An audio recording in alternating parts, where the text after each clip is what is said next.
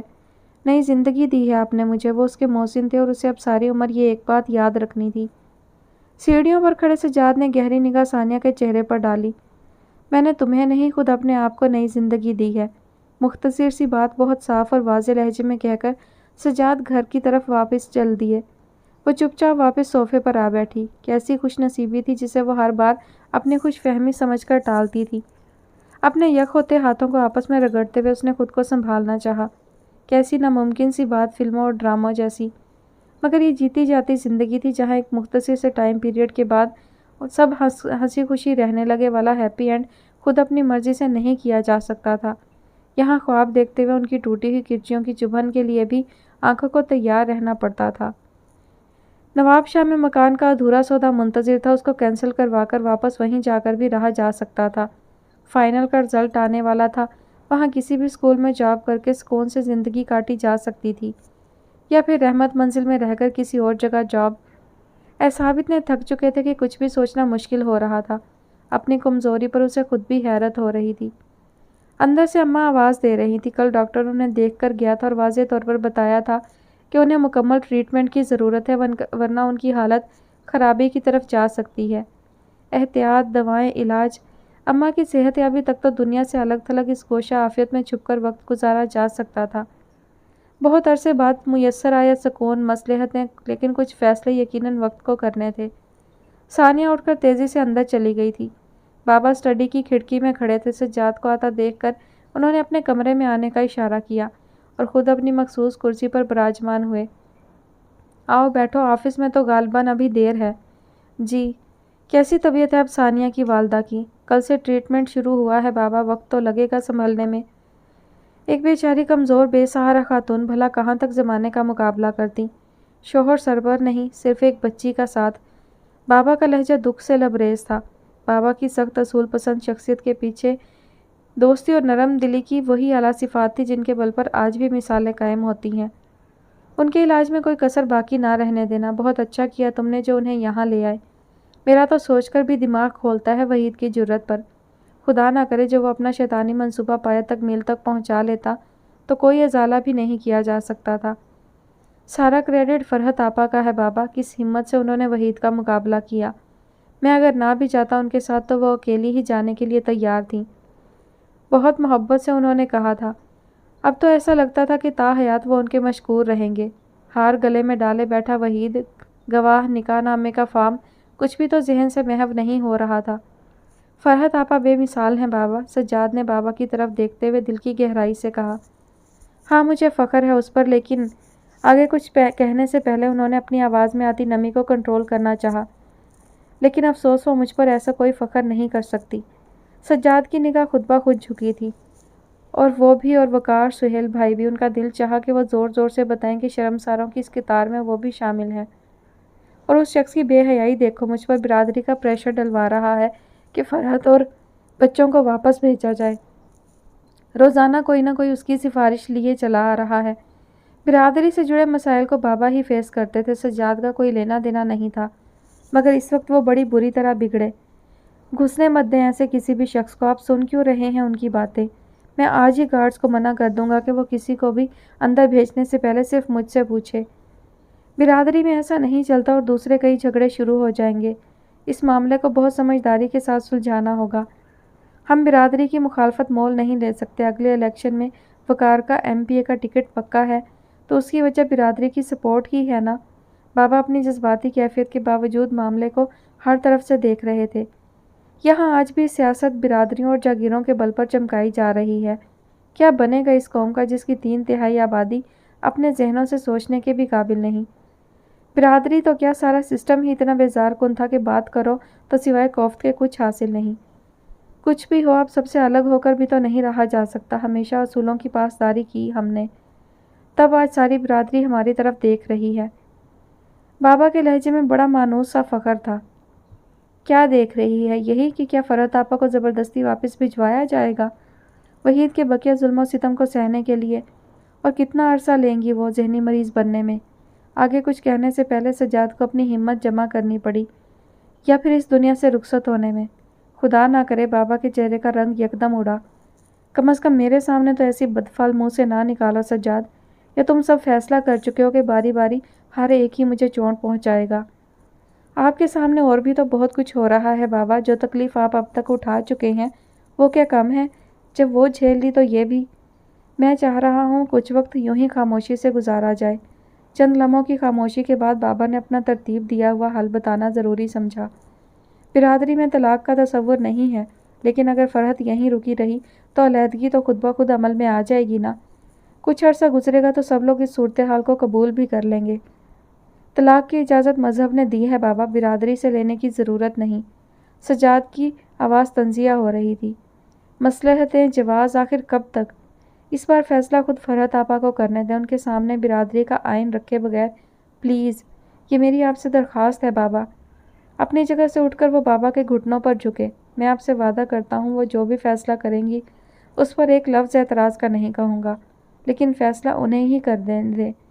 ہم خوشی تو نہیں دے سکے، لیکن اپنے دکھ کا حساب کتاب کرنے کا حق تو انہیں دے دیں۔ شاید اوپر کہیں ہماری بھی خطا معاف ہونے کا امکان پیدا ہو جائے۔ بابا نے سجاد کی آنکھوں سے گرتے آنسو دیکھے، ان کا دل بہت زور سے کانپا۔ یہ ایک بہن کا مرثیہ تھا جو اس کے بھائی نے پڑھا تھا۔ ٹھیک ہے، فرحت کو بلاؤ۔ گھر کے سناٹے میں ان کی آواز گونجی۔ سجاد نے اپنا جھکا ہوا سر اٹھایا اور آنکھیں خشک کرتے ہوئے دروازے کی طرف گئے۔ کوریڈور میں کھڑے ہو کر انہوں نے کسی ملازم کو پیغام دیا اور اپنی جگہ آ بیٹھے۔ تبھی آہستہ آہستہ چلتی ہوئی فرحت آپا کمرے میں داخل ہوئیں۔ سجاد بہن کے احترام میں کھڑے ہوئے تھے اور ان کے بیٹھنے کے بعد خود بیٹھے۔ فرحت آپا نے بڑی محبت سے بھائی کے رویے میں چھپی محبت اور احترام کو دیکھا۔ ضروری بات تھی فرحت آپا، آپ چاہیں تو کچھ عرصہ سوچ لیں۔ اور سجاد نے پاس بیٹھی فرحت کا ہاتھ اپنے ہاتھ میں لیتے ہوئے انہیں سپورٹ دینا چاہی تھی۔ اس بار ہم چاہتے ہیں کہ تم فیصلہ خود کرو بیٹا۔ بابا اٹھ کر قریب آئے۔ جو غلطیاں ہو گئی ان کا ازالہ تو ممکن نہیں، لیکن اب آئندہ جو کچھ بھی ہونا ہے اس میں تمہاری اور صرف تمہاری مرضی درکار ہے۔ ایک پل کے لیے فرحت کے سر کو چھو کر وہ واپس اپنی کرسی پر جا بیٹھے تھے۔ وحید کی بدفطرتی، برادری، سماجی سب تمہارے سامنے ہے بیٹا، میری طرف سے تم پر کوئی زور نہیں۔ فرحت آپا سے کہتے ہوئے انہوں نے سجاد کی طرف دیکھا۔ اور تم اس بات کے گواہ ہو سجاد۔ سجاد نے ہلکے سے اس بات میں سر ہلایا۔ خدا کرے کہ فرحت آپا ایک بار بھی ان سب چیزوں کی طرف نہ دیکھے جن کا حوالہ بابا نے دیا ہے، بلکہ صرف اور صرف اپنی طرف دیکھیں۔ ان آخری گھڑیوں میں سجاد نے دل کی گہرائی سے دعا کی۔ فرحت نے اپنے ہاتھ پر سجاد کے ہاتھ کا دباؤ محسوس کیا تھا۔ ایک درد بھری مسکراہٹ نے پل بھر کے لیے اپنی چمک دکھائی اور چھپ گئی۔ میں وحید سے خلا کی درخواست کورٹ میں دینا چاہتی ہوں بابا، بہت پرسکون انداز میں فرحت نے فیصلہ سنایا تھا۔ کیا مطلب؟ فرح کے گھر جا کر تم ان کے کام کرتی ہو کیا؟ امی کو سن کر ہی عجیب سا لگا۔ کام والی آتی ہے ان کے ہاں، لیکن دیکھنا تو پڑتا ہے امی۔ پھر فرح کی امی کو بھی دیکھ بھال کی ضرورت ہے، ہم خیال نہیں رکھیں گے تو کون رکھے گا؟ امی ہلکے سے مسکرا دیں۔ تعجب کی ایسی کون سی بات تھی، وہ تھی ہی ایسی خدمت گزار اور شاکر، ہر ایک کے کام آنے کے لیے ہمہ وقت تیار۔ اب کیسی خوشی کی بات تھی کہ وہ اتنی جلدی اپنے سسرال میں بھی مکس اپ ہو چکی ہے۔ انہوں نے بے ساختہ فخر محسوس کیا۔ کیا دیکھ رہی ہیں؟ نازی ان کے مسلسل اپنی طرف دیکھنے سے جھیپ سی گئی۔ کچھ نہیں، بس شکر کرتی ہوں اللہ کا کہ اس نے تمہیں عمر جیسا بے مثال ساتھی عطا کیا۔ اچھا ہوا تم آ گئی، اکیلے میں بہت دل گھبراتا ہے، اور اب تو 2-4 دن سے نینی کی فکر میں جان کھلی جا رہی ہے۔ نازی نے بے چین ہو کر پہلو بدلا۔ نینی کی بیٹی کی خبر امی کو اب تک نہیں ہوئی تھی۔ رات تو مجھے وہ خواب میں بھی دکھائی دی، کہیں اس کی طبیعت زیادہ خراب نہ ہو۔ بہت دل پریشان ہے، سمجھ نہیں آ رہا کروں تو کیا کروں۔ نازی کو بخوبی اندازہ تھا کہ وہ کتنی پریشان ہے، اور اس طرح کی ٹینشن ان کے بڑے ہوئے بی پی کے لیے ٹھیک نہیں تھی۔ اتنی پیاری سی خوشخبری انہیں سنا کر وہ اس ساری فکر کا خاتمہ کر سکتی تھی۔ عمر کا منع کرنا اسے یوں ہی فالتو سی بات محسوس ہونے لگا۔ امی کی خوشی سے بڑھ کر شاید کچھ اور تھا بھی نہیں اس کے نزدیک۔ نینی ٹھیک ہے امی، بالکل خیریت سے، آپ فکر مت کریں۔ تمہیں ملی تھی کیا؟ گئی تھی تم اس کے گھر؟ وہ بری طرح چونکی اور بےتابی سے سوال پوچھا۔ نازی ان کے قریب ہو کر بیٹھ چکی تھی۔ ماشاء اللہ بیٹی ہوئی نینی کے ہاں، عمر کو فیضی ملا تھا، سب کچھ ٹھیک ٹھاک ہو گیا، اللہ کا شکر ہے۔ چند لمحوں کے لیے تو امی بالکل ساکت سے اسے دیکھے گئی، پھر ان کے لب ہلکے سے ہلے، غالباً انہوں نے شکر ادا کیا تھا۔ عمر نے دیکھا ہے بچی کو؟ کیسی ہے وہ؟ اپنی بھیگی ہوئی آنکھیں دوپٹے سے خشک کرتے ہوئے امی پوچھ رہی تھی۔ نہیں امی، اتفاق سے مل گیا تھا ہاسپٹل میں، عمر کسی کو دیکھنے گئے تھے تب انہیں ملا تھا وہاں پر، سرکاری ہاسپٹل جنرل وارڈ۔ فیضی کی ردی ہوئی حالت جس کا ذکر اس نے عمر کی زبانی سن کر تکلیف محسوس کی تھی، امی کو بتانا مناسب نہیں سمجھا۔ کون سا ہاسپٹل تھا؟ معلوم نہیں، شاید وہیں کہیں قریب میں ہوگا۔ گرمی بہت ہو رہی ہے، خدا کرے اتنے پیسے ہوں فیضی کے پاس کہ اے سی والا کمرہ لیا ہو۔ نازی مروتاً بھی ہاں میں ہاں نہیں ملا سکی۔ چلو میں اور تم دیکھ آتے ہیں چل کر۔ امی نے اگلے چند منٹوں میں وہی پروگرام بنایا جس سے وہ گھبرا رہی تھی۔ فون کر کے عمر سے جگہ اور ہاسپٹل کا نام پوچھ لو۔ وہ اب گھر جا چکی ہے امی، فیضی نے بتایا تھا کہ وہ جانے والے ہیں بس۔ تو پھر گھر چلتے ہیں، اس کے نکال تھوڑی دے گی، زیادہ سے زیادہ غصہ کرے گی تو کرنے دو، اس کی بیٹی کو تو دیکھ لیں گے۔ ان کی تڑپ اور اشتیاق دونوں ہی دل دکھانے کا سبب بن رہے تھے۔ فیضی نے سختی سے منع کیا ہے امی، وہ تو عمر سے بھی نہیں ملنا چاہ رہا تھا، یہ خود ہی اسے دیکھ کر پہنچے تھے، لیکن اس نے منع کیا تھا کہ بچی کی اطلاع کسی کو نہ دی جائے۔ میں نے تو آپ کو پریشان دیکھ کر صرف آپ کو ہی بتایا ہے۔ یہ کیسی زیادتی ہے اس لڑکے کی؟ ایک ٹھنڈی سانس لیتے ہوئے انہوں نے مایوسی سے نازی کو دیکھا۔ صرف نینی کا خیال رکھتا ہے کہ اللہ جانے وہ اس کے ساتھ پھر کس طرح پیش آئے گا، ورنہ دل تو جائے بغیر نہیں مان رہا۔ چند دن میں نینی کا فون ضرور آ جائے گا، اس کی طبیعت تھوڑی سنبھل جائے پھر اسے رہنے کے لیے بلا لیجیے گا۔ نازی نے دل میں شکر کیا کہ انہوں نے جانے کے لیے ضد نہیں پکڑی تھی، بلکہ موقع کی نزاکت سمجھنے کی کوشش کی تھی۔ بھیج دے گا وہ نینی کو؟ ہاں کیوں نہیں، نازی نے پر امید لہجے میں کہا۔ میری شادی پر بھی اس نے نینی کو اتنے دن رہنے دیا تھا نا؟ انہوں نے اس بات میں سر ہلایا۔ یہ وقت بھی نکل ہی جائے گا، آپ بس دعا کریں نینی کے لیے۔ دوسروں کے لیے صرف دعائیں اور خود آپ کے لیے؟ اس کی بات بڑے زہریلے انداز میں کاٹی گئی تھی۔ امی اور نازی دونوں ہی نے ایک ساتھ دروازے کی طرف دیکھا۔ چوکھٹ کے فریم میں دیا کسی تصویر کی مانند چڑھی تھی۔ تم آئی کیسے یہاں؟ منع بھی کیا تھا سختی سے، باز کیوں نہیں آ رہی تم؟ امی کو بہت زیادہ غصہ آیا تھا، مگر وہ مزے سے ان کو انسنا کرتی ہوئی بیڈ کے بالکل قریب آ کھڑی ہوئی۔ قیمتی لباس اور گہرے میک اپ سے لتھڑا ہوا چہرہ یہ اتنی عجیب سی لگ رہی تھی کہ نازی سے اس کی طرف زیادہ دیکھا بھی نہیں گیا۔ گیٹ سے آئی ہوں جو آپ بند کرنا بھول گئی تھی اپنی لاڈلی بیٹی کی آمد کی خوشی میں، اور مجھے یہاں آنے سے کوئی نہیں روک سکتا، آپ بھی نہیں، اور یہ بھی نہیں جو سب کو نکال کر اب خوش خوش بیٹھی ہیں۔ ایک نفرت بھری نگاہ اس نے نازی پر ڈالی تو گویا جو بھی اسما پھپھو نے کہا تھا سچ ہی تھا، وہ واقعی اسے اتنی ہی نفرت کرتی ہے۔ نازی کے دل پر سہم طاری ہونے لگا۔ نازی کو بیچ میں لانے کی ضرورت نہیں ہے دیا۔ امی کو اندازہ تھا کہ دیا اپنی بدزبانی سے یہاں کس قسم کی صورتحال پیدا کر سکتی ہے۔ بیچ میں تو وہ ہمیشہ سے ہیں، ہماری خوشیوں کے ہمیشہ آڑے آتی رہیں۔ یہ تو میری ہمت تھی جو میں ان کی پلاننگ کا شکار ہونے سے بچ گئی، ورنہ پوچھ لے مسعود کو گیٹ سے ہی کیوں رخصت کیا تھا انہوں نے؟ اسی لیے نا کہ برداشت نہیں کر سکتی تھی میری خوشی۔ اس سے پہلے نینی کی مخالفت میں آگے رہیں، ابا کو مجبور کر دیا کہ وہ ہم دونوں سے قطع تعلق کر لیں۔ وہ آج بھی اس کا قصور معاف کرنے کو تیار نہیں تھی، اپنے دل کی ہر مراد پوری کر لینے کے باوجود بھی۔ خود کو سنبھالتے ہوئے نازی نے دیا کی خود غرضی پر بڑی سخت حیرت محسوس کی۔ کیسے منع نہیں کرتی مسعود کو؟ 4 دن نہیں رہ گئے تھے شادی میں تمہاری، گھر کی عزت کا سوال آ پڑا تھا، کس کس کو کیا کیا جواب دیا جاتا۔ امی کا بس چلتا تو شاید اسے دھکے دے کر باہر کر دیتی۔ کیا فرق پڑتا، آخر ان کی شادی بھی تو عمر سے ہوئی، اس پر کیا جواب دیا آپ نے لوگوں کو؟ اب تک سب کو حیرت ہے کہ اچھی خاصی عمر کی معمولی شکل والی لڑکی کو اتنا اچھا لڑکا اچانک ہی کیسے؟ اس کی بات پوری بھی نہ ہوئی تھی، امی کا ہاتھ پہلی بار اپنی کسی اولاد پر اٹھا تھا۔ دفع ہو جا یہاں سے، شکل مت دکھانا مجھے اپنی آئندہ۔ ارے اتنا کینہ ہے تیرے دل میں اپنی سگی بہن کے لیے؟ اور بہن بھی کون یہ؟ انہوں نے سر جھکائے بیٹھی نازی کی طرف اشارہ کیا، جس نے اپنی زندگی مٹھائے رکھی تم بہن بھائی کی خاطر۔ چھوٹی سے چھوٹی خواہش بھی تم لوگوں کی اس کے لیے حرف آخر بنی رہی، اسے تانے دینے کھڑی ہوئی ہے، کچھ شرم باقی ہے یا نہیں؟ دیا نے ایک لفظ جو سنا ہو وہ تھپڑ کے شوق میں تھی، ساری اہمیت اس کی، سارے اعزاز اس کے اونچے سنگھاسن پر بٹھا کر ہمیشہ اس کی پوجا کی گئی۔ بہن بھائی، ملنے جلنے والے رشتے دار اور خود امی روب حسن سے سبھی مرعوب۔